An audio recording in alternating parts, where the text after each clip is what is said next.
A very good afternoon my dear students of class 11। कैसे हैं आप सभी बच्चे। आज मैं आप सबके लिए वीडियो लेकर आया हूं अकाउंट्स की चैप्टर नंबर 5। इसके पहले हमने चैप्टर 4 तक की चैप्टर्स हमने कंप्लीट की हुई है। आप प्ले लिस्ट में जाके देख सकते हैं, क्लास 11 के प्ले लिस्ट में। आज हम पढ़ेंगे अकाउंटिंग इक्वेशन। बच्चों से डरने की बात नहीं है, अरे मैथ्स कहाँ से आ गया, इक्वेशन आ गया, ऐसा बिल्कुल भी नहीं है। बहुत ही सिंपल है, बहुत ही सिंपल और बहुत ही इजी वे में मैं आपको समझाऊंगा। सबसे पहले अकाउंटिंग इक्वेशन है क्या, पहले वो देख लेते हैं। अकाउंटिंग इक्वेशन जो अभी आप पढ़ेंगे वो है assets is equal to liabilities plus capital. ये हमारा इक्वेशन है, assets is equal to liabilities plus capital. ये जो टर्मिनोलॉजीज है एसेट्स, लाइबिलिटीज, कैपिटल, ये मैं शुरू से आपको थ्योरी में बताते आया हूं। एक बार और उसको रिकॉल कर लेते हैं। एसेट्स जो बिजनेस को पैसे कमाने में हेल्प करेगा, वॉट एवर प्रोडक्ट्स और whatever things will help the business to earn money और profits, that will be termed as assets. अब एसेट्स में क्या क्या है मैं लिख देता हूं। कैश, मतलब आपके गले में, आपके दुकान का जो सेफ है उसमें जो कैश है वो एसेट है। इसके अलावा बैंक, बैंक में जमा पैसा आपके लिए एसेट है। इसके बाद बिल्डिंग, कंपनी की जो बिल्डिंग है या जो शॉप जिस प्रेमाइसेस में है, बिल्डिंग को प्रेमाइसेस भी कहते हैं, ये भी एसेट्स है। इसके अलावा फर्नीचर, जो ऑफिस फर्नीचर होगा, व्हीकल, कंपनी के पास जो गाड़ियां होंगी, है ना। डेटर, डेटर्स कौन होते हैं बच्चों, जिनको उधार में माल बेचा जाता है, जिनको क्रेडिट में माल सेल किया गया और कल को उनसे पैसा मिलेगा, तो डेटर्स ये भी एसेट्स हैं। गुडविल, कंपनी का जो रेप्यूटेशन है वो भी एसेट्स है। इन्वेस्टमेंट, अगर कंपनी ने कुछ इन्वेस्ट किया हुआ है, किसी कंपनी के शेयर्स लिए हुए हैं या लैंड परचेज किया हुआ है या गोल्ड बिस्किट्स लिया हुआ है, तो ये सारी चीजें एसेट्स में आएगी। लैंड, कंपनी का मशीनरी, ये बात ध्यान रखिए बच्चों, मशीनरी को यहाँ पे प्लांट भी बोला जाता है। ये पौधा वाला प्लांट नहीं है जो ऑक्सीजन देता है, ये है मशीनरी वाला प्लांट। जैसे कोरबा में एनटीपीसी प्लांट, सीएसीबी प्लांट, तो मशीनरी को प्लांट भी कहा जाता है, ठीक है। इसके बाद लैंड, मशीनरी, प्लांट, व्हीकल, ये सब हो गया। और इसमें एसेट्स में आएगा आपका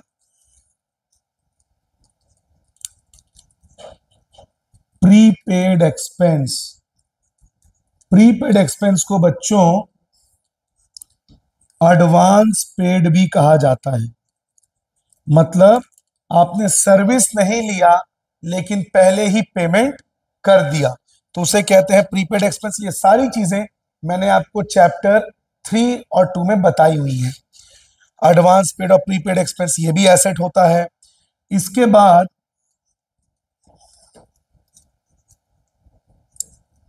एक्रूड इनकम।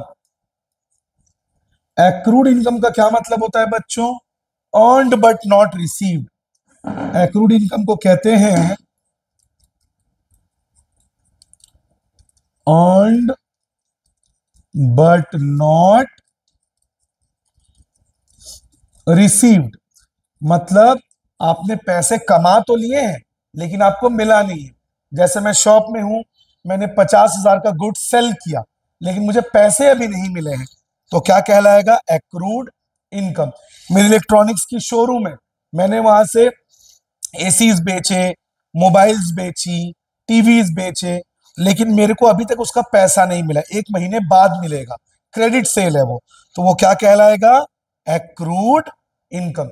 मैं किसी के यहाँ जॉब कर रहा हूं, मेरी 3 महीने की सैलरी पेंडिंग है, काम मैंने कर लिया लेकिन मेरे को अभी तक मिला नहीं है, एक्रूड इनकम।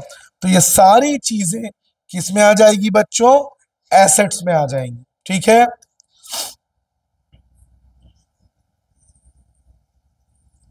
लाइबिलिटी, लाइबिलिटी मतलब बिजनेस का उधार, बिजनेस का उधार, यानी जो भी क्रेडिट परचेज है, क्रेडिट परचेज, जो चीजें उधार में ली गई या फिर outstanding expense.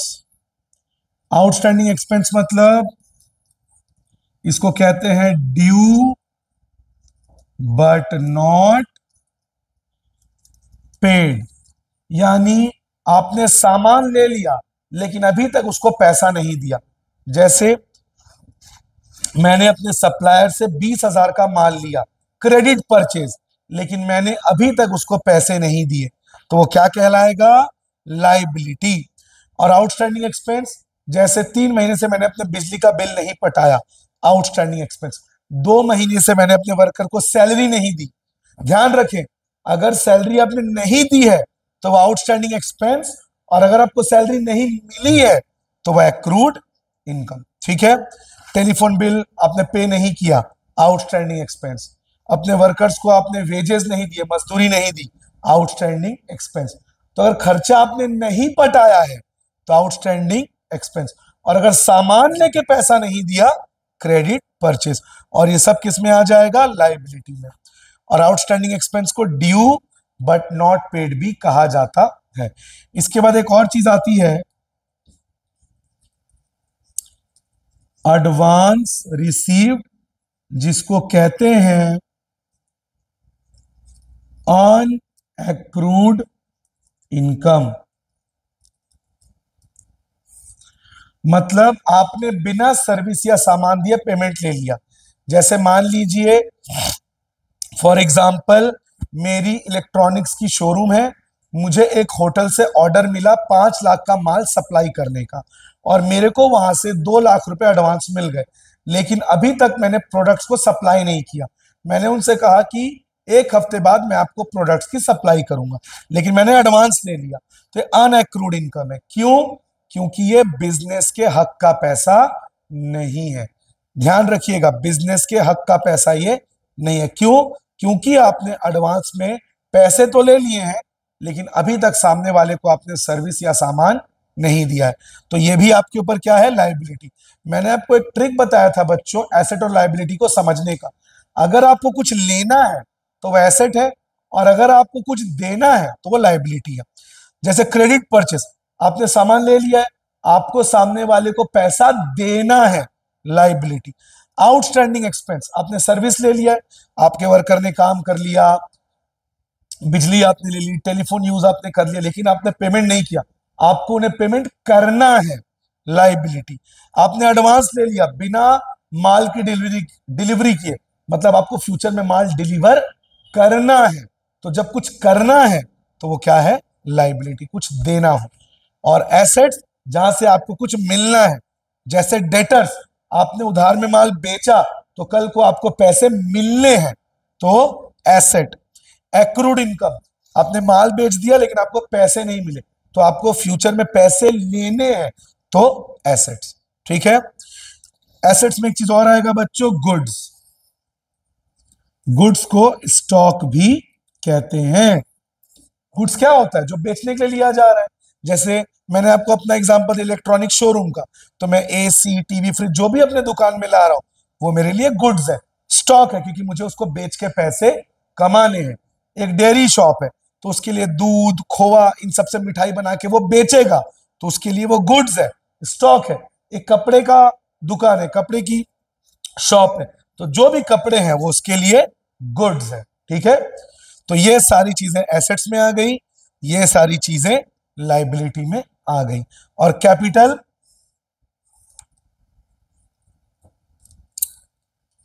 When business starts it's capital, additional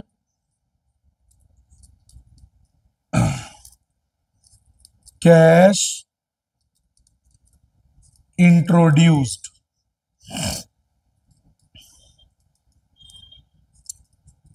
in business is capital. Profit plus loss minus drawings is also minus. अब ध्यान से समझिए बच्चों, कैपिटल किसे कहते हैं? जब बिजनेस शुरू होता है, तो जब बिजनेस शुरू होता है उसे हम क्या कहते हैं? कैपिटल. एडिशनल कैश, ये एडिशनल है ना, ये ऐड नहीं है. Additional cash introduced in business, अगर बिजनेस में और पैसा डाला जा रहा है बीच में तो वो भी कैपिटल है. और एक बात, बिजनेस शुरू करते समय पैसा ही कैपिटल हो ये जरूरी नहीं है.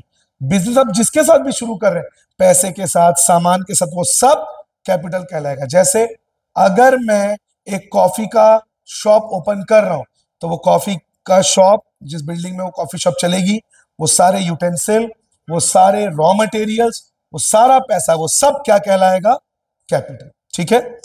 और कैपिटल प्रॉफिट होने से बढ़ेगा. अगर प्रॉफिट हो रहा है तो आपका जो बिजनेस का कैपिटल है वो बढ़ेगा, और अगर लॉस हो रहा है तो आपके बिजनेस का जो कैपिटल है वो कम होगा, नीचे जाएगा.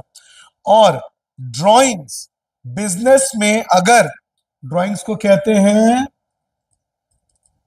पर्सनल, प्राइवेट और डोमेस्टिक. मतलब जो ओनर है, अगर वो अपने पर्सनल यूज के लिए बिजनेस से कुछ निकालता है, चाहे वो पैसा हो या सामान हो, वो ड्राइंग से. जैसे मान लीजिए मोहनलाल की पत्नी ने उससे कहा, मोहनलाल की मिठाई की दुकान है, मोहनलाल की पत्नी ने उससे कहा कि घर आते समय मेहमान आए हैं, आप उनके लिए दुकान से पेड़े, काजू कतली, ऐसा बढ़िया बढ़िया मिठाई लेकर आए. तो मोहनलाल ने अपनी मिठाई की दुकान से लगभग 2000 की मिठाई घर के लिए लेकर वो गया, तो वो क्या कहलाएगा? ड्राइंग्स कहलाएगा. और बेटे ने उसको बोला, पापा मुझे एक नई साइकिल चाहिए, तो मोहनलाल ने अपने दुकान के गल्ले में से पैसा निकालकर अपने बेटे को साइकिल दिया, तो वो भी क्या कहलाएगा? ड्राइंग्स. बिजनेस ओनर का ही है, लेकिन अगर बिजनेसमैन या प्रोपराइटर या ओनर अपने घरेलू खर्चे के लिए बिजनेस से कुछ निकालता है, पैसा या सामान, तो वो ड्राइंग्स कहलाएगा. ठीक है. उसी को पर्सनल, उसी को प्राइवेट, उसी को डोमेस्टिक कहते हैं. तीनों का मतलब ओनर का घरेलू खर्चा. पैसा निकालेगा तो भी ड्राइंग्स है, बिजनेस से सामान निकालेगा, जैसे मान लीजिए किसी के हार्डवेयर की दुकान है, उसने अपने घर के लिए गोडाउन से कुछ 50,000 का पेंट निकाल लिया अपने घर को पेंट करने के लिए, तो जो 50,000 का जो उसने माल निकाला अपने घर के लिए, वो भी क्या कहलाएगा? ड्राइंग्स. यानी ओनर जब भी अपने घरेलू खर्च के लिए कुछ करे तो वो ड्राइंग्स. और ड्राइंग्स कैपिटल को कम करता है. ठीक है. अब आप इन चीजों का स्क्रीनशॉट ले लीजिए. अब कुछ क्वेश्चंस करके समझते हैं इस चीज को.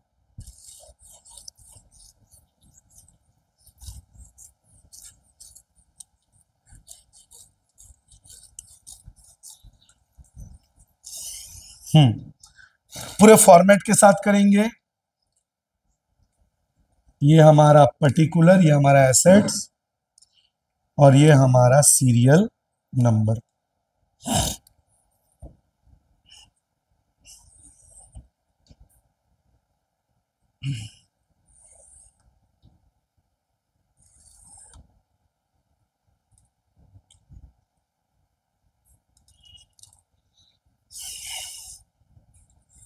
चलिए करते हैं. मान लीजिए पहला क्वेश्चन है,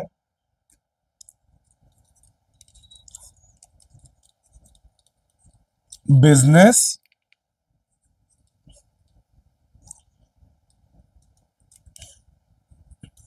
स्टार्टेड विथ कैश 50,000. 50,000 रुपए के साथ बिजनेस शुरू किया गया. तो अभी अभी मैंने आपको लिखवाया था बच्चों, एसेट्स में कैश आएगा, तो ये लिखा मैंने कैश एसेट्स में, और उसमें डाल दिया 50,000. ठीक है. अभी मेरे बिजनेस के ऊपर कोई उधारी नहीं है, तो लाइबिलिटी 0. और बिजनेस शुरू करते समय मैंने उसको क्या कहा था? कैपिटल कहते हैं उसको, तो कैपिटल में भी डाल दिया 50,000. इक्वेशन क्या होता है, LHS should be equal to RHS, equal to के एलएचएस में भी 50,000, इक्वल टू के आरएचएस यानी लाइबिलिटी प्लस कैपिटल, ये मैंने कैपिटल का साइन डाला है प्लस का, तो यहां पे भी 50 बन गया पहला।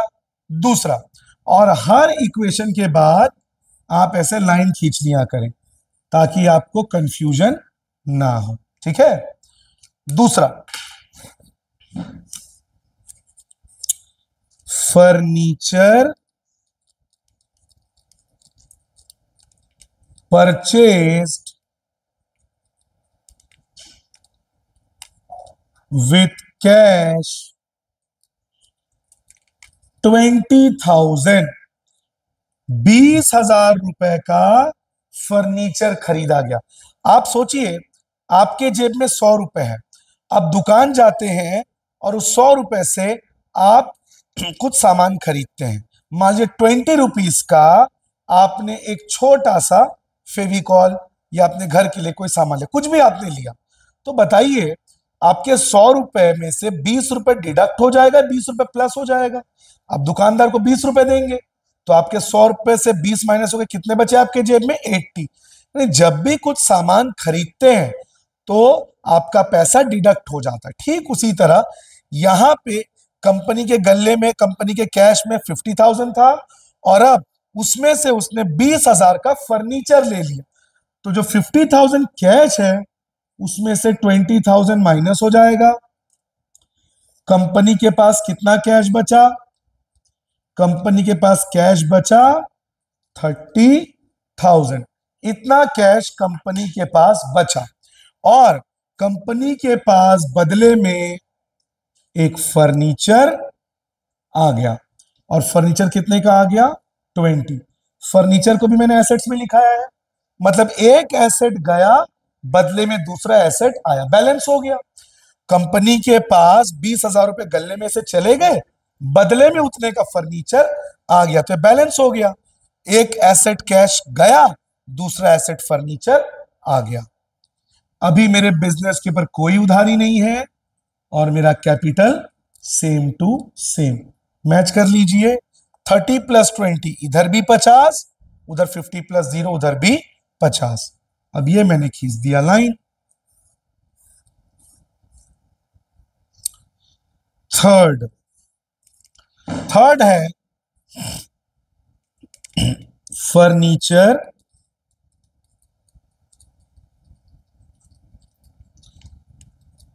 परचेज्ड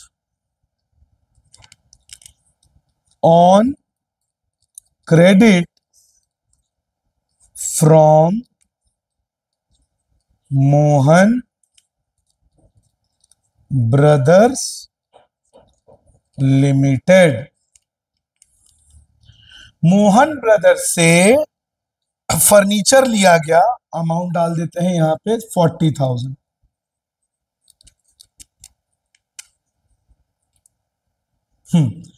मोहन ब्रदर्स से 40,000 रुपीज का फर्नीचर लिया गया, लेकिन क्रेडिट में, उधार में। अगर आपकी मम्मी ने आपको पैसे दिए 100 रुपए और बोले बेटा जाके मार्केट से 1 किलो आलू राशन दुकान से ले आना, लेकिन आपने वो पैसा दुकान वाले को नहीं दिया, अपने जेब में रख लिया और बोला कि भैया खाते में लिख लेना, मतलब उधार में सामान दे देना, तो क्या उसके जेब में जो 100 रुपए है क्या वो कटेंगे? नहीं, क्योंकि उसने प्रोडक्ट उधार में लिया है। तो यहां पे उसने सामान उधार में लिया है तो उसके जेब से पैसा कटेगा ही नहीं। इसका मतलब कैश में जितना था 30 वो उतना ही रहेगा। फर्नीचर, पहले उसके पास 20,000 का फर्नीचर था, उसने और 40,000 का फर्नीचर ले लिया, तो फर्नीचर में 40,000 प्लस हो जाएगा, फर्नीचर हो गया 60। आप ऐसे सोचिए, आपके घर में या आपकी दुकान में 3 चेयर है, आपने 2 चेयर और ले लिए, तो आपके पास चेयर बढ़ के कितने हो गए? 5। इसका मतलब जब हम कुछ खरीदते हैं तो फिर वो प्लस हो जाता है। पहले कंपनी के पास 20,000 का फर्नीचर था, अब 40 का और फर्नीचर ले लिया, तो टोटल फर्नीचर हो गया 60। अब मेरे ऊपर उधार बढ़ गया मोहन ब्रदर्स नाम का, क्योंकि मैंने उसको पैसे नहीं दिया, मैंने लिख के दिया था अगर कुछ भी क्रेडिट में खरीदते हैं उधार में, कॉमर्स में उधार को क्रेडिट बोलते हैं, तो अगर कुछ भी उधार में खरीदते हैं तो वो क्या कहलाएगा, लायबिलिटी। तो ये लायबिलिटी में मैंने लिखा creditor,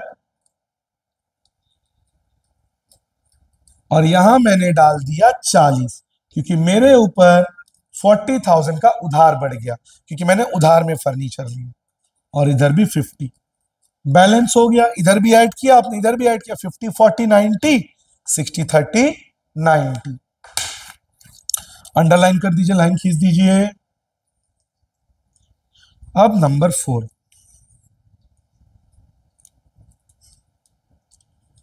goods purchased in cash 3000। 3000 का गुड्स परचेज किया गया। कितने का गुड्स परचेज किया गया, 3000। तो जैसा मैंने आपको बताया, जब भी आप कुछ खरीदते हो पैसे देकर, तो आपका जो कैश है वो डिडक्ट हो जाएगा। कंपनी के पास 30,000 कैश था, उसमें से 3,000 कंपनी ने कुछ सामान ले लिया, तो 30 में से 3 माइनस, कंपनी के पास कितना कैश बचा, 27। इसके बाद फर्नीचर उतना ही रहेगा, फर्नीचर में ऐड मत करना। मैंने कहा था ना, अगर गुड्स खरीदते हैं उसको स्टॉक कहते हैं, तो कंपनी के पास एक नया एसेट आ गया, स्टॉक। फर्नीचर में मत जोड़ देना, फर्नीचर अलग है, ठीक है। अब स्टॉक, कितने का स्टॉक लिया कंपनी ने, 3000। फिर से बैलेंस हो गया बच्चों, 3000 का कैश कम हो गया और बदले में उतने का सामान आया, एक गया दूसरा आया। लायबिलिटी उतना ही रहेगा जितना था, और कैपिटल भी जितना था उतना ही।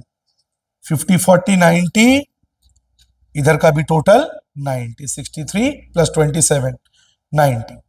अंडरलाइन कर दीजिए इसको। Fifth, goods sold costing 2000 for 2500 rupees.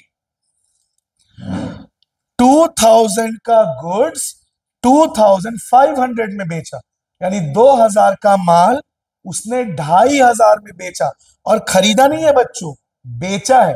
अगर मैं एक पान की गुमटी में बैठा हूं, मेरी पान की दुकान है, और मेरे गल्ले में 200 रुपए रखा हुआ है, मैंने एक पान बेचा, मेरा वही काम है बेचना, पान का दुकान है।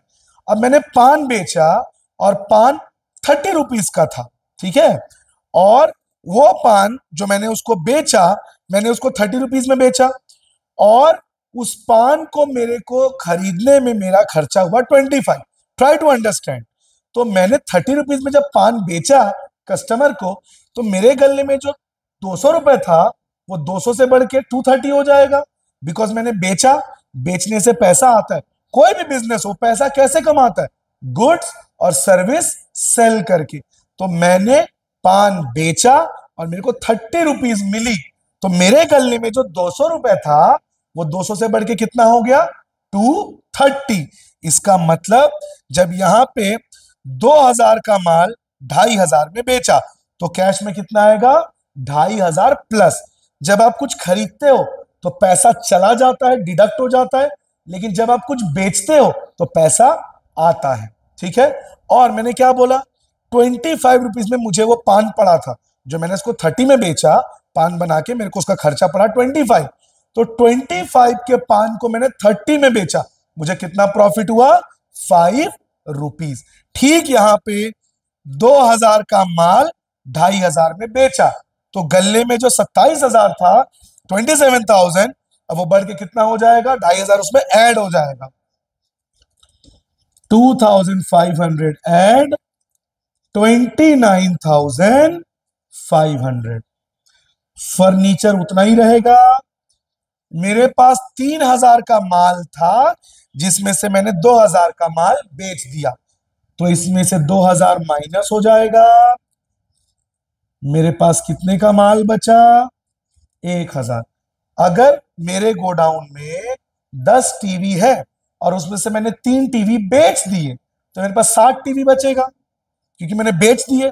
तो याद रखिएगा, खरीदने से कैश कम होता है और स्टॉक बढ़ता है, लेकिन जब आप बेचते हो तो कैश आता है इसलिए बढ़ता है और स्टॉक कम होता है। देख सकते हैं, जब परचेज हुआ था कैश कम हुआ था और फर्नीचर बढ़ा था, जब स्टॉक परचेज हुआ था कैश कम हुआ था और स्टॉक बढ़ा था, लेकिन जब हम सेल करते हैं तो कैश बढ़ता है और स्टॉक माइनस होता है।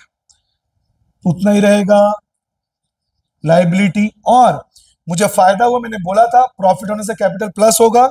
2000 के प्रोडक्ट को मैंने 2500 में बेचा, तो मुझे कितना प्रॉफिट हुआ? 500 रुपए।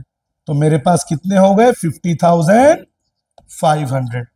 टोटल कर लीजिए, इधर भी 9500, इधर भी 9500, इधर का भी टोटल 90,500, इधर का भी टोटल 90,500। तो आज के लिए इतना ही। आई होप आपको अच्छे से समझ में आया है और ये क्वेश्चन आपको बहुत ही अच्छे से क्लियर हुआ है, कॉन्सेप्ट आपको समझ में आया है। हमारे चैनल को सब्सक्राइब करें, वीडियो को लाइक और शेयर करें। पूरे 11th की जर्नी के दौरान स्नेहपूर्ण शिक्षा आपके साथ है। Have a good day.